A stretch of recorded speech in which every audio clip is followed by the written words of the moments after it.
এক গ্রামে পাশাপাশি দুটো পরিবার। একটা পরিবারে ছিল সুবল আর শান্তি। শান্তি সরল সাদাসিধে মেয়ে, অল্পেই খুশি। ঘরে অভাব থাকলেও বেশ সুখেই ছিল তারা।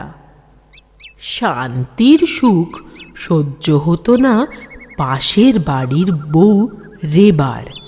সে শান্তির পরিবারে অশান্তি বাঁধাবার চেষ্টায় থাকত। আচ্ছা শান্তি, তোমার স্বামী কমল কোনো কাজ করে না কেন? একেবারে যে করে না তা তো নয়। আমার স্বামীকে দেখো, দিন রাত কত খাটাখাটনি করে, তবেই না আমার স্বাদ আহ্লাদ মেটে। আমারও তো স্বাদ আহ্লাদ নেই, অল্পেই খুশি থেকে আমি বেশ সুখে শান্তিতেই তো আছি। এ তোমার মন রাখা কথা। মুখে তুমি যাই বলো, যার শাড়ি গয়নার স্বাদ আহ্লাদ নেই সে আবার মেয়ে মানুষ নাকি? তো তোমার স্বামী তো তোমার স্বাদ আহ্লাদ মেটায়, তবু কি তুমি শান্তিতে আছো? দিন রাত তো তোমাদের ঝগড়া লেগেই আছে, সবই তো আমার কানে আসে। ঠিকই বলেছ, তোমার মতো বোকা মেয়েকে সুবুদ্ধি দিতে যাওয়াই আমার ঘাট হয়েছে। আজ খুব গরম পড়েছে, ঘেমে নিয়ে একবার একসার হয়ে যাচ্ছি। বসে বসেই ঘামছো, কাজ করলে কি করতে? ও বাবা, অমন করে বলছো কেন? বলবো না?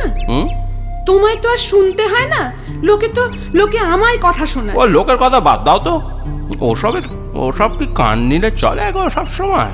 সে যাই বলো, কথাটা তো ভুল নয়। পুরুষ মানুষ কাজ না করে ঘরে বসে থাকলে সে কিসের পুরুষ মানুষ বলতে পারো? শান্তি, আচ্ছা শান্তি, তোমার বাপের বাড়ির অবস্থা কেমন? কেন বলো তো? না, এমনি জিজ্ঞেস করছিলাম। তুমি কিছু লুকোচ্ছ? এখন আর বলে কি লাভ? তবু বলো। বলছিলে তোমার বাপের বাড়ির অবস্থা যদি ভালো থাকতো তবে ওই পণ যৌতুক দিতে পারতো। আমার স্বামীর তরফে কোনো দাবি ছিল না। আহা, সুবলের কথা কে বলছে? যৌতুক দেবার সামর্থ্য থাকলে তোমার কি আর সুবলের সাথে বিয়ে হতো?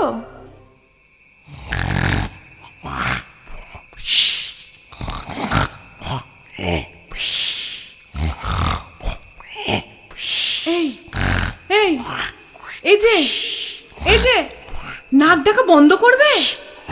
কি গো? কি হয়েছে? হয়েছে আমার মাথা আর মুন্ডু। সে তো জন্মের সময়ই হয়েছে। এই ফাজলামি রাখো তো, আদিক্ষেতা। আমার নাক ডাকলে আমি ঘুমোই কি করে ভেবেছো? এই দেখো, নাক কি আজ আমি প্রথম ডাকছি? হ্যাঁ, আজ তো প্রথম ডাকছি না। এতদিন কি তুমি ঘুমোওনি? আগে আমার কান কালা ছিল। ও, আগে তোমার কান কালা ছিল না, আর এখন বুঝি অন্যের কুমন্ত্রণায় চোখ কান সব একেবারে তোমার হাট করে খুলে গেছে না? হ্যাঁ হ্যাঁ, তাই গেছে। অসহ্য হয়ে উঠেছে আমার জীবন। সারাদিন খাটাখাটনির পরে রাতে যদি একটু ঘুমোতে না পারি ভাল লাগে না। মনে হচ্ছে কি এক্ষুনি এ বাড়ি ছেড়ে চলে যাই। এই দেখো, তুমি মেয়ে মানুষ, এত রাতে কোথায় যাবে? হ্যাঁ, এর থেকে আমি এই বাড়ি ছেড়ে যেদিকে দু চোখ যায় চলে যাচ্ছি। হ্যাঁ, তাই যাও, রেহাই দাও আমাকে।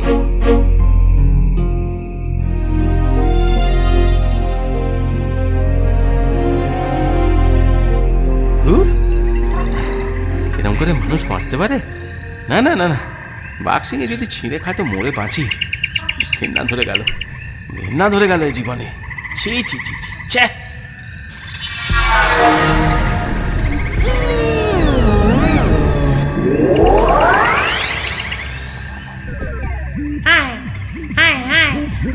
একটু হাসা না রে, ও হাসতে ইচ্ছে করছে।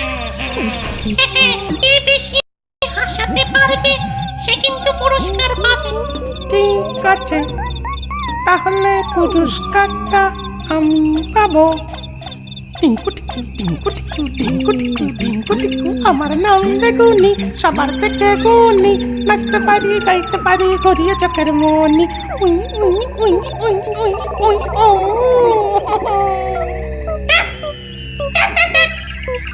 এটা কোনো হাসির কথা হলো? আমাদের তো হাসি পেল না। আমি আমি এবার হাসাচ্ছি দেখ। ওরে বাপ রে বাপ, এখানে আমার ভূতের উৎপাত। যাকে যাকে, আজ আমার ভূতেরও ভয় নেই, একেবারে কিচ্ছুর ভয় নেই। বাঘ সিংহ ভূত সব সমান আমার কাছে। আমি বাবু ঘুম পাচ্ছে, বেড়ায় ঘুম পাচ্ছে, ঘুমোই।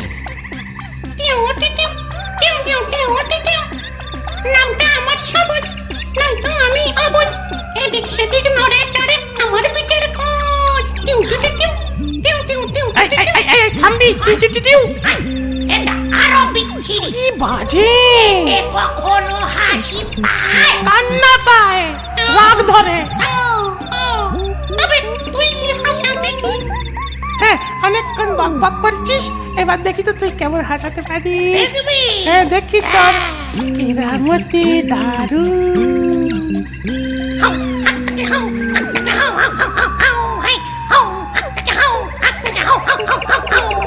এই আমি হলাম লাল লাল টমেটো গাল। এই আমি হলাম লাল লাল টমেটো গাল। পগলা দাঁতের মুড়ি কি বই আমি যে আজকাল। পগলা দাঁতের মুড়ি কি বই আমি যে আজকাল। কি হলো? কি হলো মানে? কিছুই তো হলো না। হাসি পেল না, কান্না পেল। চুপ কর। একটা আওয়াজ শুনছিস?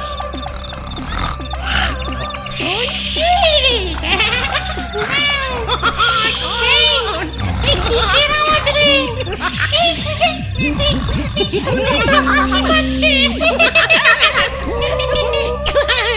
চল গিয়ে দেখি।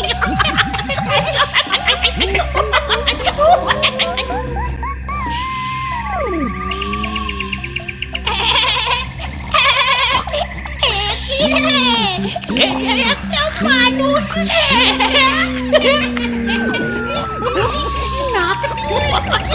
সুন্দর বাজনা বাজাচ্ছে, হাসি পাচ্ছে। আজকে তাহলে হাসির পুরস্কারটা ওই পাবে। ওটো ওটো ওটো ওটো বলছি। আরে ওটো ওটো, উঠে পড়ো, তোমায় পুরস্কার নিতে হবে।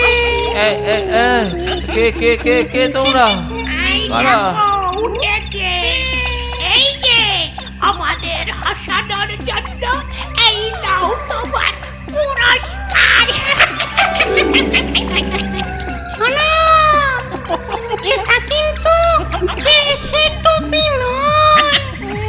এটা মাথায় পড়লে তুমি সবার মনের কথা জানতে পারবে। সবার মনের কথা জানতে পারবে, শুধু ভূতেদের ছাড়া। এবার এবার আমরা আসি। চলো, কিন্তু শোনো, তুমি সময় পেলে আবার এখানে এসো, কিন্তু আমাদের হাসাতে।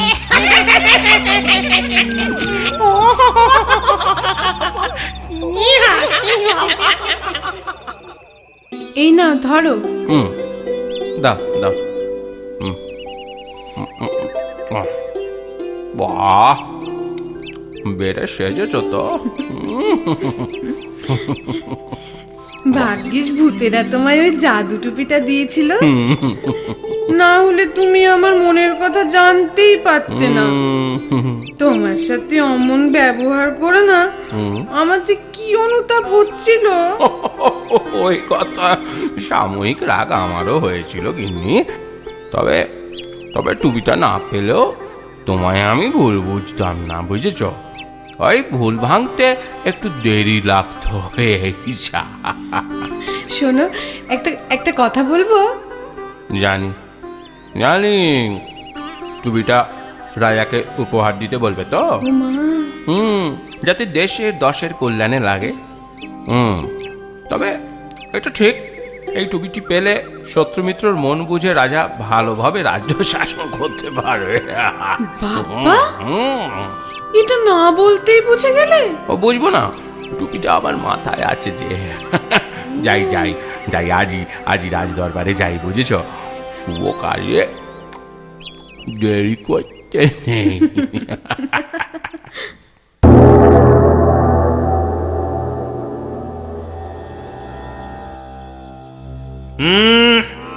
মন্ত্রী, তুমি ধরা পড়ে গেছো।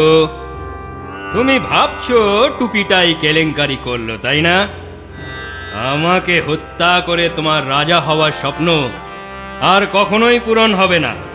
আমায় আমায় আমায় ক্ষমা করুন মহারাজ। এখন ভাবছো একবার যদি ক্ষমা পাই হত্যা করতে আর দেরি করবো না, তাই না? কি এটা সবই বুঝে ফেলছে। না না না না মহারাজ, না। পালাবার কথা ভেবো না। প্রহরী, বন্দি করো ওই চক্রান্তকারী বেঈমান মন্ত্রীকে, নিক্ষেপ করো কারাগারে। না সুবল, তুমি ভয় পেও না, তোমায় আমি মন্ত্রীর পদ দেব না। টাকা পয়সায় তোমার লোভ নেই জানি, কিন্তু তোমার মতো উপকারী বন্ধুকে খালি হাতে তো আর ফেরাতে পারি না। এই নাও তোমার উপহার, 1000 স্বর্ণ মুদ্রা।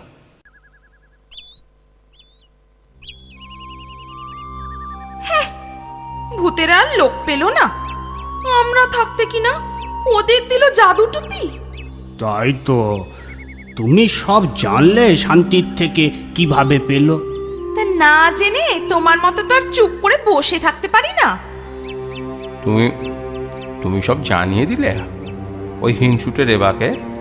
কি আর করব, ওদেরও যদি উপকার হয় হোক না, আমাদের মনে তো আর হিংসে নেই বলো। যথার্থ বলেছ গিন্নি, যথার্থ বলেছ। তা ভালোই করেছ। স্বয়ং রাজা আর ওই উপকারী ভূতে রাজার বন্ধু, তার ক্ষতি করবে কোন শত্রুর? বলো। এই যে তোমাকে ওই জঙ্গলে গিয়ে ঘুমের ভান করে বিশ্রী সুরে নাক ডাকতে হবে কিন্তু। সে কি, কিন্তু আমি যে নাক ডাকতে পারি না গিন্নি। তো তুমি কি পারো শুনিয়ে? কি মুশকিলে পড়লাম বলো দেখি। ঠিক আছে ঠিক আছে, আমি নাক ডাকবো।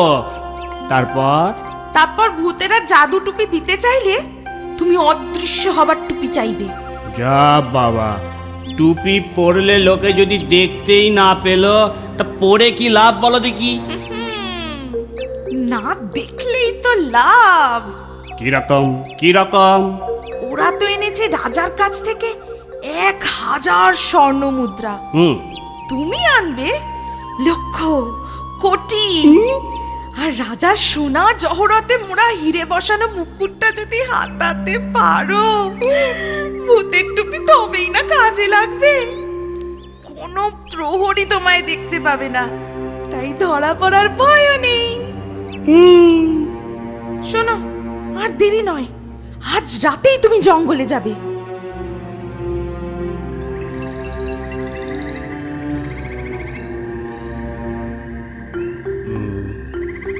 ঠিক গাছতলায় বসলাম তো, ভূতেদের তো দেখা নেই। আজ আমার হাস্য কৌতুক হবে, কিন্তু সেই মানুষটার মতো আর হাসাতে কি কেউ পারবে?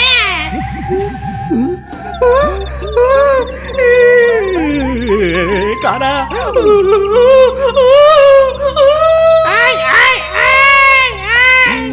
কোন আহাম্মক রে? তুই তো এই গাছতলায় একটা মানুষ। তুমি জানালে কেন? চেঁচাইনি তো, নাক ডেকেছি। কি বলি রে, নাক ডেকেছে? তুমি খুব রসিক না? বড্ড ভালো হাসাতে পারে।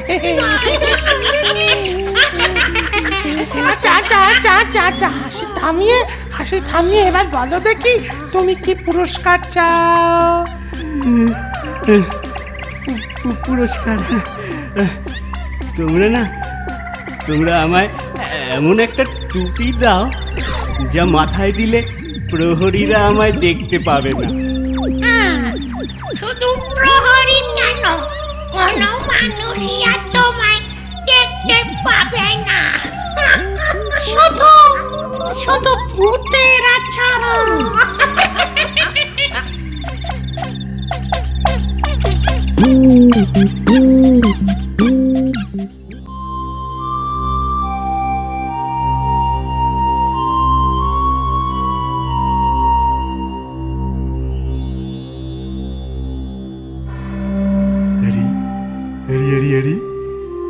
কোনো প্রহরী আমায় দেখতে পেল না। টুপিটা তো খুব কাজের। এবার আমাদের আর পায় কে? কি মজা, কি আনন্দ! আরে এই তো রাজার মুকুট। একবার রাজার মুকুটটা মাথায় দিয়ে দেখি।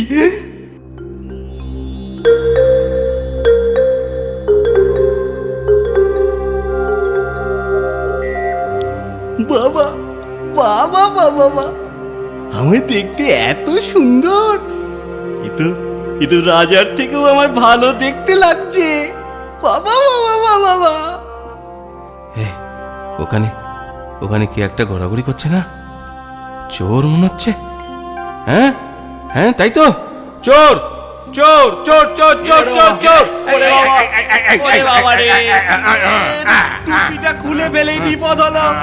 মহারাজা কানাইয়ের মনের কথা জানতে পেরে আসল দোষী রেবাকেও ধরে এনে দুজনকেই কঠিন সাজা দেন।